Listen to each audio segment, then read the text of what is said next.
Valkyrie Elysium is a game that surprised me, not just because of how much I ended up enjoying it, but also due to the fact that we haven't seen a real entry into the series since 2008. The Valkyrie games began with Valkyrie Profile in 1999 on the PS1. That game received a sequel 7 years later in 2006 for the PS2 called Valkyrie Profile 2 Silmeria, and I think that's the title that most players are familiar with. 2 years after that, in 2008, they released Valkyrie Profile Covenant of the Plume, which was a Nintendo DS game, and since then, we've really heard nothing from the series except for a mobile game which has now been shut down.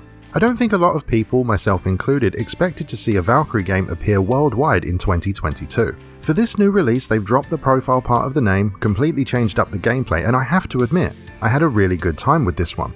I found the gameplay and combat fun to engage with, the story, while predictable, was decent, and I personally love the new art style. My overall feeling is that it's a solid, well-made game that doesn't outstay its welcome, and if you like action RPGs, I'd say it's worth playing. So what is Valkyrie Elysium? Well, it's a pretty standard action RPG for the most part, and it takes a rather large detour from the games that preceded it. I don't have too much experience with the previous game, so please do correct me if I'm wrong, but they seem to have a pretty unique combat system that I don't think I've seen anywhere else. It looks to be a mixture of real-time and turn-based mechanics, but regardless, the new game is simply a straight-up, by-the-numbers action RPG. You play as a Valkyrie created by the Allfather himself, Odin. As a Valkyrie, your mission is to travel to Earth, also known as Midgard, to cleanse the world of the undead and obtain their souls for Odin. This is all in an effort to restore Odin's power and keep Ragnarok at bay. There is of course much more to the story than that, but as usual on this channel I won't be spoiling any of that here. The game has 3 main sections and they're all relatively straightforward.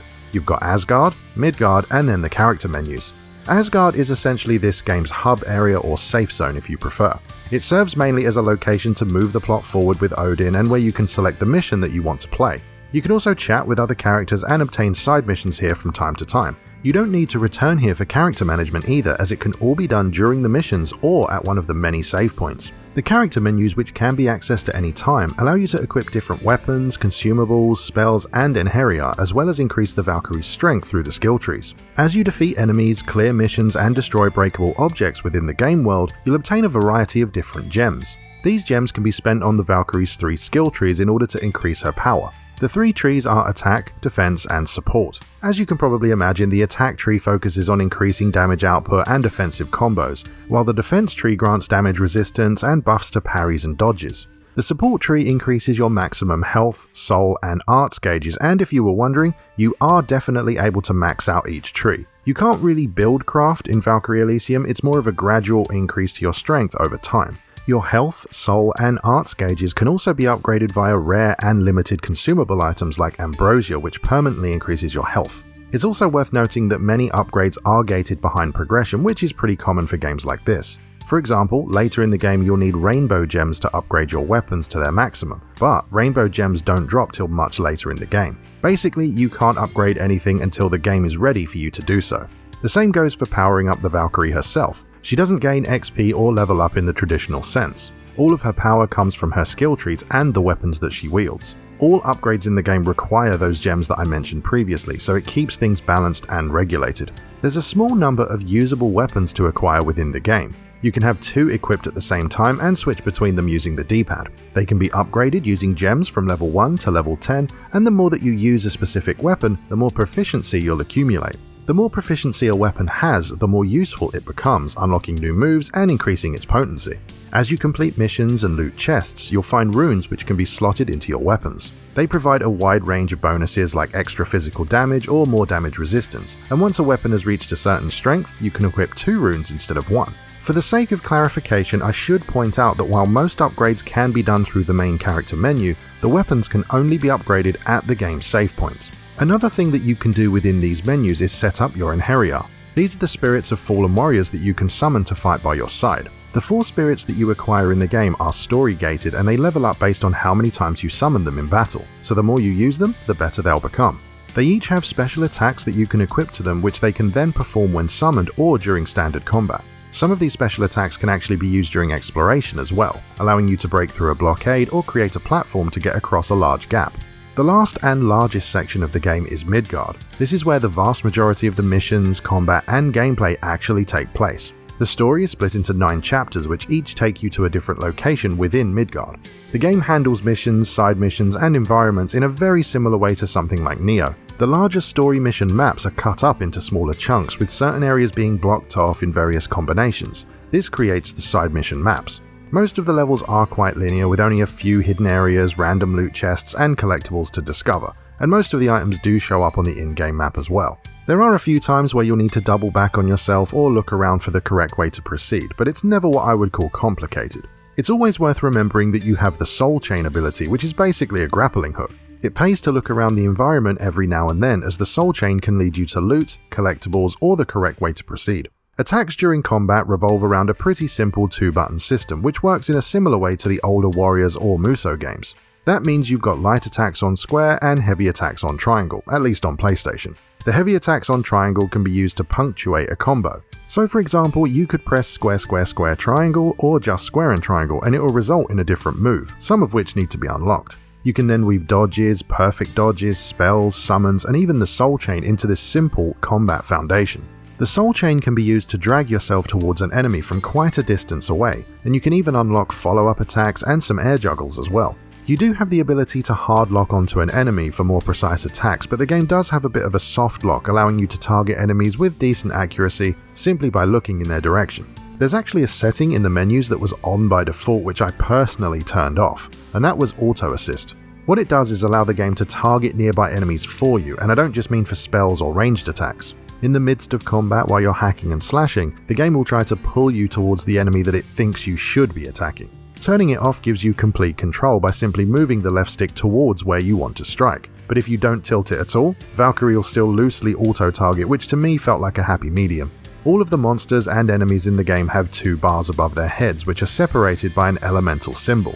One bar is for their HP, and the symbol indicates their elemental weakness. The second bar builds up as you hit them with the element that they're weak to, and when it's full, they become crushed, which staggers them and then renders them vulnerable. You can actually go a step further and continue to hit a crushed enemy with their elemental weakness, and that can lead to them becoming immobilized, which is basically a stronger and more devastating version of crushed.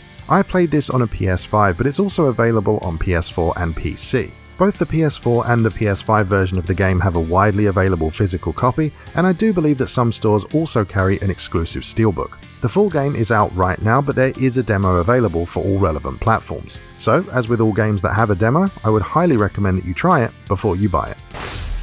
So, outside of the factual information that I just gave you, what are my personal and biased opinions of the game? Well, funnily enough, it was actually the demo that convinced me to buy the game. I saw it pop up on PSN, and I'm somewhat familiar with Valkyrie Profile 2, so I just thought, why not? I'll give it a try. Much to my surprise, I ended up really liking the demo. So much so that I actually went and ordered a physical copy of the full game right after finishing the demo, so yeah, something about it just, spoke to me, I guess. It doesn't happen very often, but occasionally I'll just sit down to play a game and for whatever reason, I just can't put my finger on it, but I end up really enjoying it and I can't explain why. This is one of those games for me. I was just really into it and I ended up finishing it about, 2.5 days after I bought the thing, so yeah, it just really works for me. I think there's a lot to like about it. I don't really think it's a AAA experience. I don't think anyone would be angry at me for saying that, but it doesn't really feel like a super polished high-end game. It feels like a AA release, and it just kind of works as what it is. It stays in its lane, it knows what it is, and it just works the way it's supposed to. I guess you could say it doesn't really go above and beyond what it is. It's just a simple game, and it works in a simple way. There's not really any other way to explain it, I don't think. In terms of specific things that I liked, I suppose the first thing I'd like to bring up is the visuals. And I haven't really seen too much contention about this. I haven't really seen any super negative things being said about it, but I really like the art style, with the sort of painted, almost cel-shaded with the black outline stuff. I just kind of like that. I don't know why, but it works in this game, at least for me.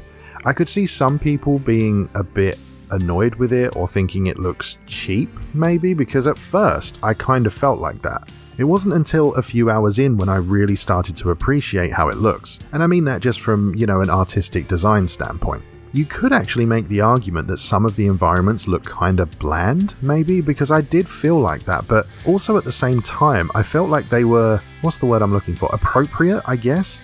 A lot of stuff in the game just seems to feel very matter of fact, if you understand what I mean by that. It's like the developers just thought, what's good in a video game? What do people like in a video game? What works in a video game? And then they just followed some sort of blueprint, and then this is what came out. Which kinda sounds like a negative point, but I don't think it is. I think it works really well. I think it's just a game that works, and there's no better way for me to put it. You know, it's solid, the foundations are really good, it just delivers on what it promises. And this is a bit of a ridiculous thing to say, but I mean, it's becoming rarer and rarer in the game industry for a game to release on day one in a finished state, so I have to give them praise for actually putting out something that works when you buy it, you know? And while we're on the subject of performance, there was definitely some times where the frame rate took a hit. There's no getting around that. It's supposed to run at 60 FPS on the PS5, and most of the time it does. There's just a few instances where it dips in some, you know, complex fight scenes. There's a lot of particle effects and stuff going on, so there's occasional times where it will dip. And I only had, I believe, one crash to the dashboard, which was after I'd beaten the main campaign. I think it was when I was farming the 4 different endings. You know, I was trying to get all the different endings for the trophies. And as far as modern games go, I can't really hold that against them. A single solitary crash is not really much of an issue to me. As far as the actual moment-to-moment gameplay goes, I really did like it. I think it feels a little bit slower than you might be expecting. It doesn't quite feel on the same speed as something like DMC or Nier Automata. It's not quite as fast, in fact it's nowhere near as fast as that. It feels slower and more methodical. It's definitely not a hack and slash game, although if you play it on easy you could probably play it like a hack and slash game. On the higher difficulties you're really going to need to pay attention to what you're doing and exploiting the weaknesses and all that stuff. But you know, in regards to how it feels overall, yeah, it's good. I really quite like it. The attacks, combos, and summons, and all these different things that you can do look really cool, they're fun to use, and as I said earlier, they're accompanied by a lot of really nice looking particle effects, so it's all pretty good in my opinion.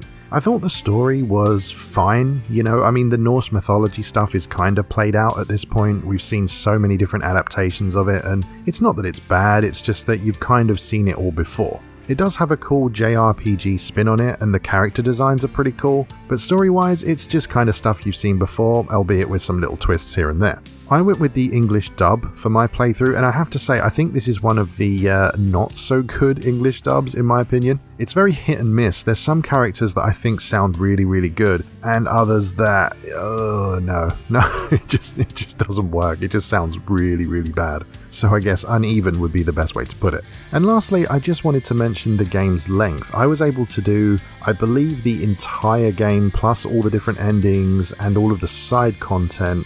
I believe it took about 19.5 hours, something along those lines. Now, if you're going to play through the game multiple times on multiple different difficulty levels, there is definitely a lot more content there for you. However, a single playthrough is going to take you somewhere between 18 and 20 hours. I bring this up because the game is a full price release, and considering that value is subjective, I thought it was best to just give you the information and let you decide if it's worth it for you.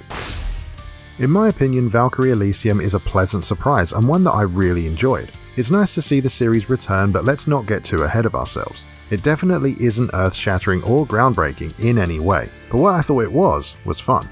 It's a simple case of it does what it says on the tin. It says it's an action RPG, and an action RPG is what you get. It doesn't have all the bells and whistles, but I think it's a solid AA game, and there's absolutely nothing wrong with that. It plays well, it doesn't drag on, around 20 hours in length, and I don't know how other people feel, but I really like the graphical style and the art direction. Ultimately, I think that if you like action RPGs, this should be on your radar. I'm not sure how fans of the originals would feel about the new direction for the franchise, but as someone with limited Valkyrie experience, I think it's a rather good game. Overall, I do recommend the game, but my advice would be to go into it expecting a higher-end AA adventure. If you can do that, I think that most players' expectations will be met, or even surpassed. If you enjoy the video, I really hope you'll consider subscribing, and if you like what I do and want to help support the channel, please check out the first link in the video description down below. Thank you very much for watching, and I'll see you next time.